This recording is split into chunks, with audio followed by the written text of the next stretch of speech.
सर्वांनी जागेवर बसा. यानंतर नाशिकचे सभापती आदरणीय कैलास भाऊ वेंगुळे हे आपल्याला श्रद्धांजली वाहतात. दुःखद प्रसंगी उपस्थित सर्व शोकाकुल बंधू भगिनी, आमचे मित्र दिलीप भाऊ खरात यांचे पिताश्री बापूराव भाऊराव खरात यांचं गेल्या 10 दिवसापूर्वी दुःखद निधन झालं.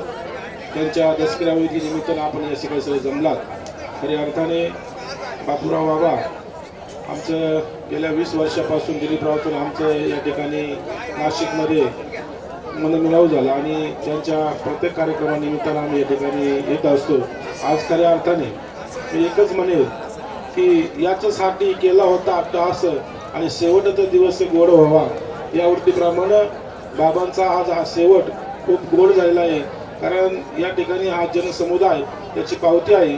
मी पुन्हा एकदा या खरात कुटुंबाला या दुःखातून सावरण्याची भगवान परमात्मा शक्ती देव.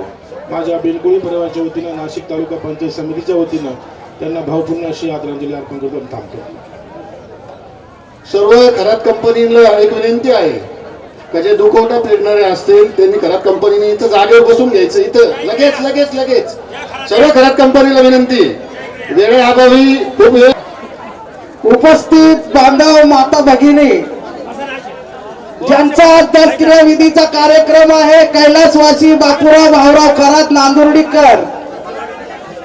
बाबांच्या बाबतीत सांगायचं झालं, अनेकांनी बाबांबद्दलचं सांगितलं.